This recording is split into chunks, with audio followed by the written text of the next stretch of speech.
Halo Sobat 76, selamat datang kembali di Pos 76. Saya doakan agar kalian dan keluarga selalu sehat serta banyak rezekinya.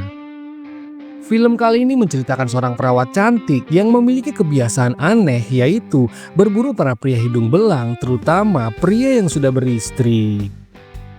Tak heran dengan kecantikan dan keseksoyannya itu, dia dengan mudahnya memikat pria-pria hidung belang, dan bahkan dokter yang sehari-hari dengannya pun lama-kelamaan tidak tahan dengan godaannya itu.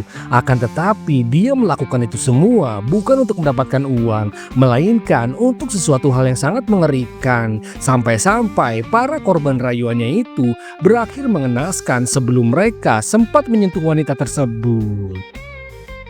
Oke lah, seperti biasa, sebelum lanjut ke alur ceritanya, siapkan dulu cemilan dan minuman kalian. Dan kalau sudah siap, mari kita langsung saja ke alur ceritanya.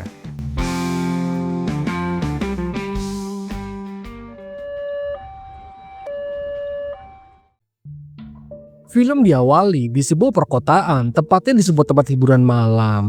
Di sana terlihat ada seorang wanita cantik dan seksoi yang tak lain dan tak bukan, dia adalah Abby, si perawat cantik sekaligus pemeran utama dari film ini. Sebelum Abby masuk ke tempat hiburan malam, Abby mendandani dirinya secantik mungkin supaya di malam itu ada pria yang tertarik kepadanya. Kemudian, setibanya di tempat hiburan malam, ada seorang pria bernama Pujo yang tertarik kepadanya. Di situ, Pujo basa-basi dengan akan membayar minuman yang Abby pesan. Namun Abby yang tidak ingin terlihat murahan, dia sedikit jual mahal dengan mengembalikan uang receh yang Pujo keluarkan. Kemudian, setelah Abby meminum seteguk jahe susu, Abby menjauh dari Pujo, namun bukan untuk mengabaikannya, melainkan untuk mengajaknya pergi menikmati udara malam di pucuk gedung tersebut. Setibanya di luar, Abby langsung mengeluarkan jurus rayuan mautnya yang membuat Pujo langsung lemas tak berdaya. Kemudian, sebelum ritual yang Pujo inginkan dimulai, Abby berpura-pura untuk memastikan seberapa berduitnya si Pujo itu dengan cara mengambil dompet miliknya. Dan dari situlah, Abby merasa sangat senang, tapi bukan karena uang, melainkan karena Pujo sudah memiliki anak dan istri. Nah loh, terus apa dong tujuan Abby kalau bukan untuk uang? Kemudian, saat Abby berhasil memegang pedang milik Pujo, Abby mengeluarkan sesuatu dari tasnya. Afraid she will now. Did you bite me? You crazy. Pujo merasakan sakit yang sangat luar biasa ketika pusaka kebanggaannya itu dipotong oleh Abby menggunakan pisau bedah. Tak hanya itu saja yang Abby lakukan kepada Pujo. Abby yang merasa belum puas pun, dia melakukan hal yang lebih gila lagi dengan mendorong Pujo terjun bebas dari lantai 76 dan mendarat di pagar besi gedung tersebut.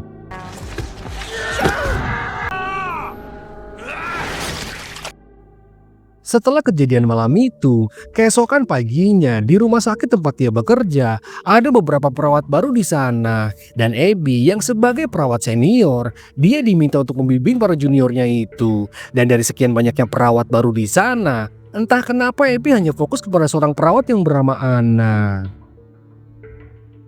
Setelah Anna diterima menjadi perawat di rumah sakit tersebut, Anna langsung memberitahu kabar baik itu kepada kedua orang tuanya. Lalu di saat itu juga, Abby menghampiri Anna untuk memberikan selamat kepadanya. Dan Anna juga memperkenalkan Abby kepada kedua orang tuanya itu, kalau Abby adalah perawat senior yang akan membimbingnya. Kemudian, ketika Abby berjabat tangan dengan ayah tiri Anna yang bernama Larry, Abby menyalurkan sedikit energi negatifnya yang membuat ayah tiri Anna sedikit tergoda. Singkat cerita, keesokan harinya, di hari pertama kerjanya, rumah sakit itu kedatangan beberapa pasien unit gawat darurat korban kecelakaan. Di situ, Anna malah kebingungan dan gak tahu harus mulai dari mana. Lalu karena Anna hanya cuma bisa pelangap-longo, Anna pun kena omel oleh Abby dan salah satu dokter di sana. Setelah kejadian itu, Abby menyemangati Anna dengan mengatakan kalau yang baru saja Anna alami itu adalah hal yang wajar. Ya, namanya juga hari pertama kerja. Lalu sebagai permintaan maafnya karena sempat memarahi Anna, Abby mengajak Anna untuk pergi minum-minum ke tempat biasa dia mencari mangsanya. Kemudian, sesampainya di depan klub malam, Anna melihat Larry ayah tirinya yang berada di sana dengan wanita selingkuhannya. Anna pun langsung melabrak ayah tirinya itu yang ketahuan selingkuh. Namun Larry ayahnya tidak memperdulikan Anna dan langsung pergi begitu saja, yang membuat Anna semakin kesal dengan kelakuan ayah tirinya itu. Get your hand off of me, You're out of son of a line. bitch.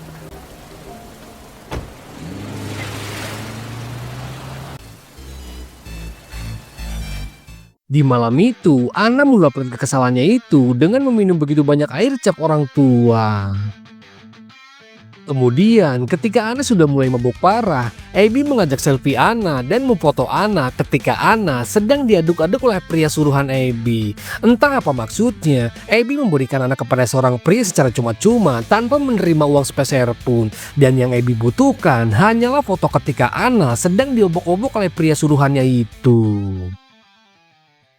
Keesokan paginya, ketika tersadar, Anna sudah berada di rumah Abby dan Anna tidak menyadari sama sekali kalau tadi malam dirinya diobok-obok oleh pria lain. Karena saat kejadian, Anna tertidur pulas akibat obat tidur yang Abby masukkan ke dalam minuman Anna. Kemudian di situ Abby menghasut Anna untuk bolos kerja dan mengajaknya untuk bersenang-senang lagi. Namun Abby yang sadar kalau dirinya baru saja diterima kerja, dia pun takut kalau sampai kehilangan pekerjaannya itu. Dan Anna mengabaikan hasutan Abby yang membuat Abby sedikit kecewa. Setelah Anna pergi, Abby memindahkan semua foto-foto hasil tadi malam. Dan hingga sampai saat ini masih belum diketahui apa yang sebenarnya sedang direncanakan oleh Abby dengan foto-foto tersebut. Singkat waktu, sore harinya, Abby mendatangi ayah tiri Anna yang bernama Larry yang juga berprofesi sebagai dokter psikolog. Di situ, Abby berpura-pura kalau dirinya sedang mengalami sakit yang tidak biasa. Di mana sakitnya itu adalah tentang kecanduannya terhadap pusaka milik para pria. Dan Abby berharap Larry bisa membantunya untuk menyembuhkan penyakitnya itu. Namun karena jam kantor ayah Anna sudah hampir habis, Larry menyuruh Abby untuk datang lagi esok hari. Kemudian ketika Abby akan meninggalkan ruangan tersebut, dia dengan sengaja memamerkan beber kebanggaannya itu di hadapan Larry yang membuat Larry panas dingin melihatnya. Keesokan harinya, saat di dalam ruangan ganti, Anna curhat kepada Abby seniornya itu jika dia sedang bertengkar dengan pacarnya yang bernama Steve. Ditambah lagi, di rumahnya Anna sudah semakin muak melihat tingkah laku ayah tirinya itu yang suka bermain perempuan. Dan hingga sampai saat ini, ibunya belum tahu tentang kelakuan nakal suaminya itu. Mendengar curhatan Anna, Abby merasa iba dengan apa yang sedang Anna rasakan. Kemudian, Abby memberikan kunci duplikat kamar apartemennya supaya Anna bisa datang dan menginap kapan saja Anna mau. Terutama di saat Anna mulai nggak nyaman berada di rumahnya sendiri. Kepedulian Abby terhadapnya tentu membuat Anna merasa senang. Walau tanpa Anna sadari, sebenarnya Abby sedang merencanakan sesuatu terhadapnya. Kemudian ketika mereka berdua melakukan pekerjaannya masing-masing, Anna diberitahu oleh perawat lain jika ada kiriman bunga dari seseorang yang dikirim untuknya. Dan ternyata bunga itu adalah permintaan maaf dari Steve kekasihnya. Dan hal itu tanpa sengaja diketahui oleh Abby yang juga berada di sana. Dan Abby terlihat kurang senang melihat Anna yang sudah baikan lagi dengan kekasihnya. Dan bukan hanya itu saja, Abby juga terlihat kesal ketika Dr. Morris beberapa kali mencoba menggoda Anna. Dan saking kesalnya, Abby dengan sengaja menghancurkan vas bunga Anna yang diberikan oleh pacarnya itu. Kemudian sepulang kerja, Abby mendatangi Larry yang kebetulan baru saja pulang kantor. Lalu dengan setelan seksoinya itu, Abby langsung masuk begitu saja ke dalam mobil Larry. Michael, to hear the boom boom. Oh, boy.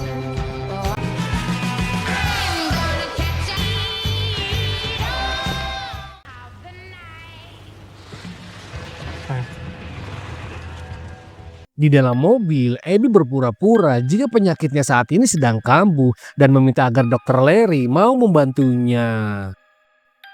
Pengakuan itu tentu membuat Larry langsung keringat dingin karena Larry tahu betul tentang penyakit Abby yang kecanduan pusaka milik para pria.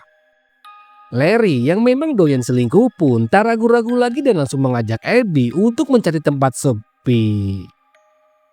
Setibanya di gang sempit, Abby ingin kedua tangan Larry itu diikat supaya nantinya Abby bisa melakukan ritualnya dengan bebas. Lalu Larry yang memang sudah termakan godaan setan, dia pun pasrah ketika kedua tangannya itu diikat. Dan ketika mereka sedang adu bibir, tiba-tiba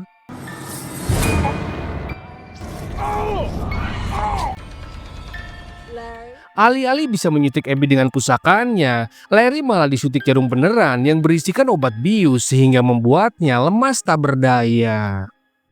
Kemudian Abby menjelaskan jika obat itu akan membuat seluruh tubuhnya tidak bisa digerakkan lagi. Dan ketika Larry sudah tidak berdaya, Abby membiarkan mobil Larry mundur dengan sendirinya.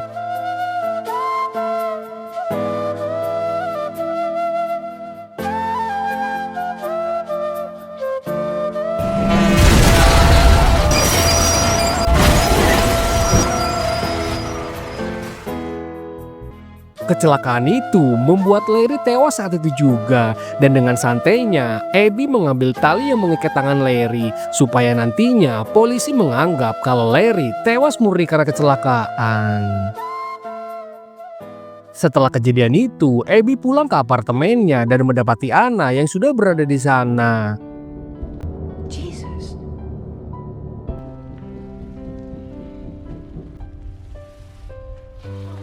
Keadaan Anna yang menangis membuat Abby bertanya-tanya, lalu menjelaskan jika Larry ayah tirinya baru saja meninggal dunia akibat kecelakaan. Mendengar itu, Abby berpura-pura sedih dan mencoba menenangkan Anna. Lalu tanpa Anna sadari kalau pembunuh ayahnya itu ada di hadapannya. Kemudian Anna menceritakan keadaan ibunya yang syok parah atas kematian suaminya itu, hingga ibunya memilih tinggal bersama kerabatnya untuk sementara waktu, sedangkan Anna akan tinggal bersama Steve pacarnya. Mendengar Anna yang akan tinggal bersama pacarnya, Abby terlihat kesal karena Abby sudah sedari dulu menginginkan agar Anna tinggal di tempatnya. Dan karena itulah Abby menghasut Anna dengan mengatakan yang aneh-aneh tentang pacarnya itu, lalu menyuruh Anna untuk meninggalkan pacarnya. Mendengar perkataan Abby yang mulai terasa aneh dan menjelek-jelekan pacarnya, Anna pun memilih pergi dari sana.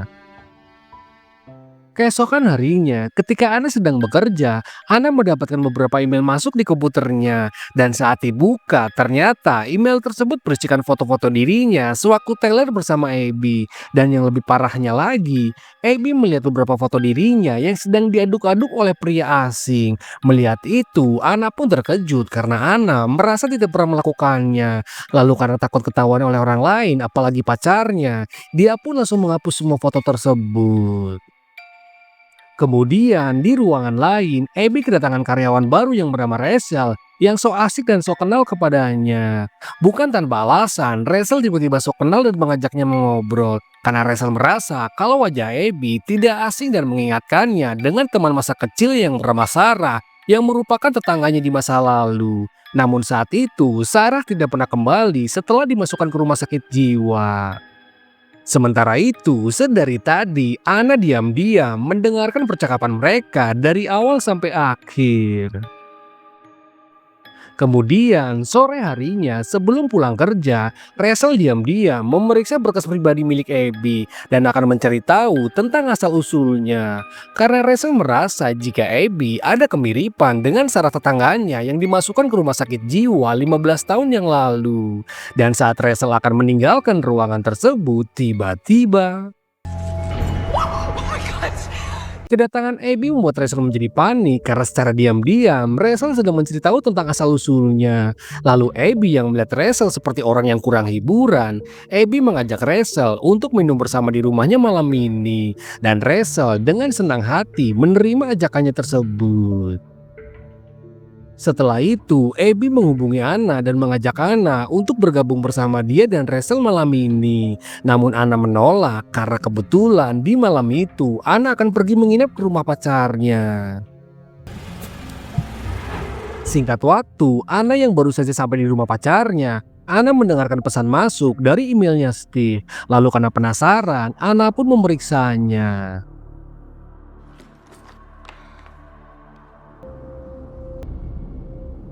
Kemudian, Anna terlihat sedikit kaget saat melihat pesan tersebut yang ternyata berasal dari Abby. Dan ketika dibuka, ternyata Abby mengirimkan foto-foto hot dirinya dengan pria lain. Dan dari situ pun, akhirnya Anna sadar kalau yang mengirim foto-foto tersebut itu adalah Abby. Lalu Anna yang takut ketahuan, dia pun berusaha menghapusnya secepat mungkin. Tapi sialnya, Steve tiba-tiba nongol dan keadaan itu tentu membuat Anna panik. Tapi untungnya, ia berhasil menghapusnya dan tidak sampai ketahuan.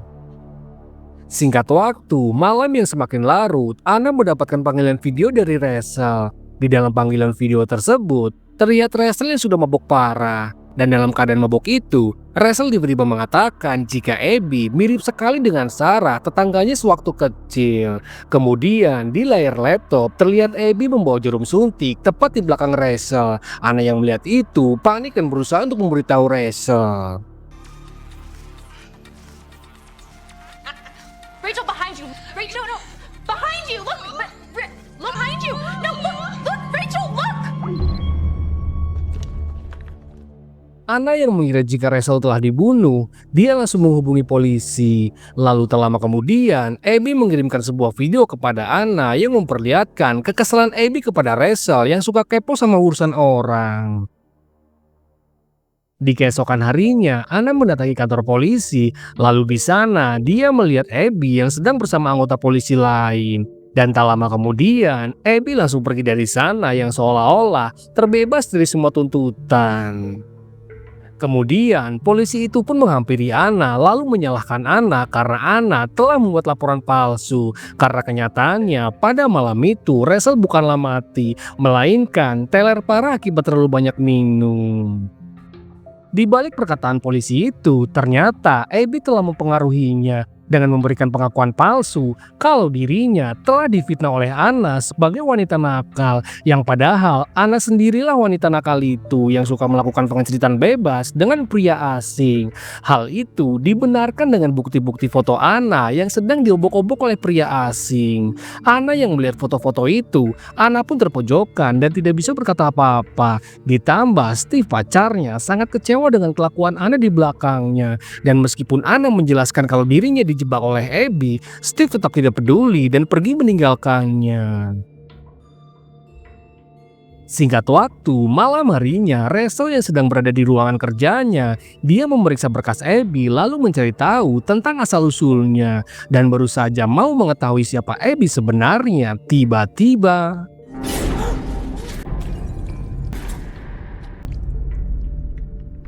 tanpa diduga, ada seseorang yang tiba-tiba menyerang Rachel dan langsung membunuhnya.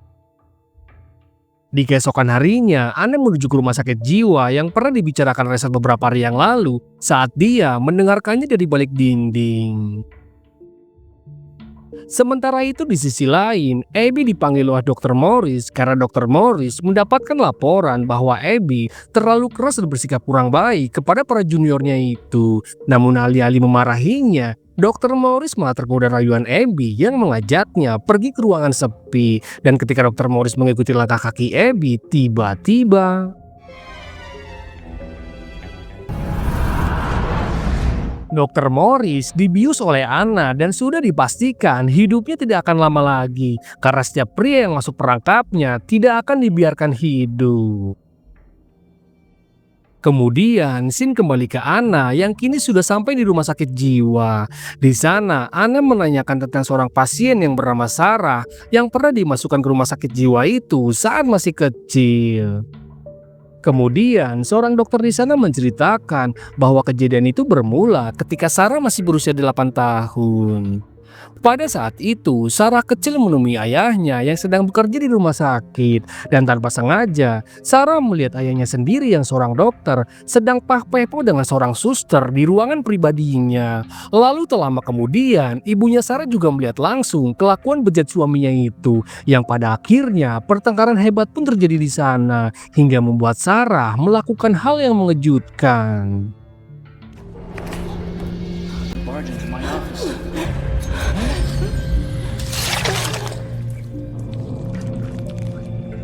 Dengan menggunakan pisau operasi, Sarah kecil membunuh ayahnya sendiri. Dan setelah kejadian itu, ibunya bunuh diri sementara Sarah dibawa ke rumah sakit jiwa karena dianggap memiliki gangguan jiwa.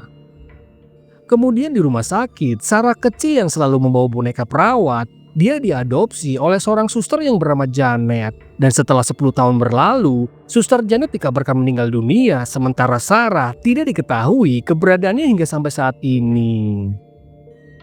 Dari semua penjelasan itu, kini terjawab sudah siapa Abby sebenarnya. Kalau Abby itu adalah Sarah.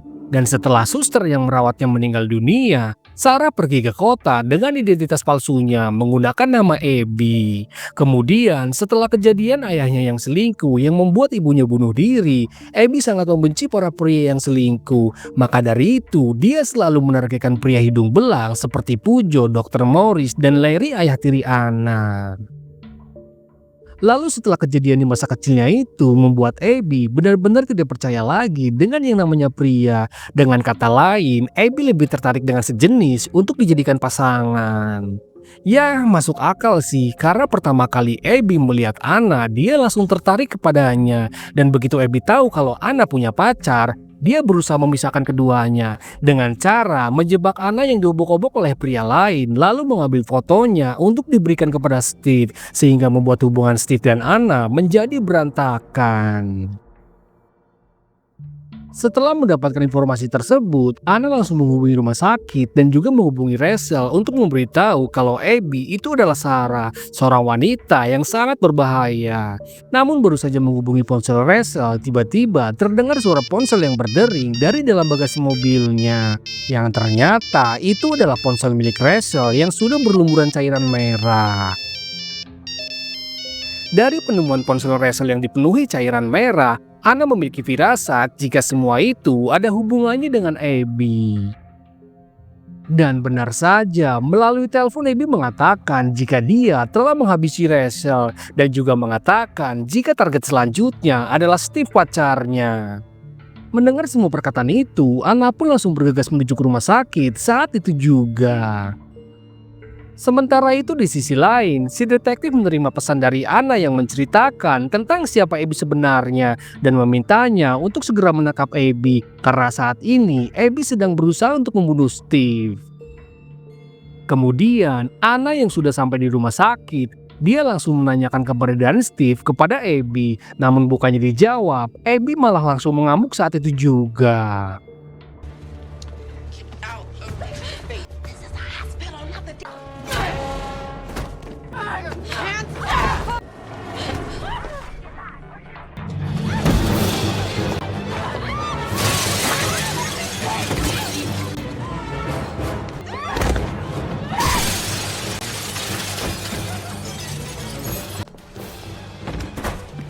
Sepertinya Abby tidak semudah itu dikalahkan, bahkan polisi yang berusaha membantu Anna pun ikut jadi korban.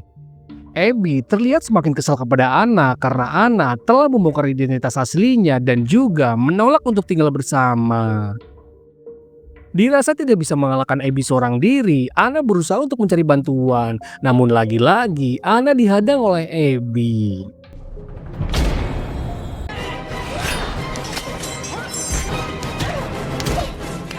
Steve yang belum tahu tentang apa yang sebenarnya sedang terjadi, dia malah berusaha melerai. Dan di waktu yang bersamaan, Abby berhasil melarikan diri lagi dan mereka pun langsung mengejarnya. Kemudian, Abby memasuki ruangan operasi dan meluapkan kekesalannya itu kepada para pasien di sana.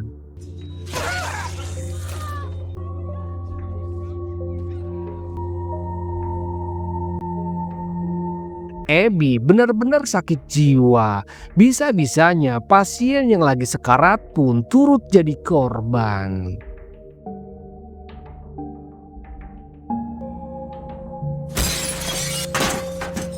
Kemudian Abby yang pura-pura pingsan akibat luka-lukanya, Steve berusaha untuk menolongnya. Namun tanpa Steve sadari, tiba-tiba Steve yang terkena tusukan membuatnya terkapar, sementara Abby lagi-lagi berhasil melarikan diri. Singkat waktu, Abby yang akan pergi meninggalkan kota tersebut, dia kepergok oleh si detektif. Tapi sialnya, karena si detektif hanya menggunakan pakaian biasa, Abby langsung terpikir untuk berteriak seakan-akan dirinya sedang dirampok. Sehingga membuat salah satu warga di sana yang melihat, langsung menghantam titik vital si detektif hingga membuatnya wafat saat itu juga. Don't shoot me. God, Fuck up please, anything you say. Di akhir film, Abby yang berhasil lolos dan melarikan diri ke kota kalian, dia kembali mendaftarkan dirinya di sebuah rumah sakit di sana dengan nama barunya yaitu Susina. Pesan yang dapat diambil dari film ini menurut saya pribadi adalah jangan lupa bayar BPJS. Tapi kalau kalian ada pendapat lain, silahkan tulis di kolom komentar. Oke lah, segitu saja alur cerita film kali ini. Mohon maaf jika ada kekurangan dan kesalahan dalam pembawaannya. Saya Pujo pamit undur diri. Bye-bye.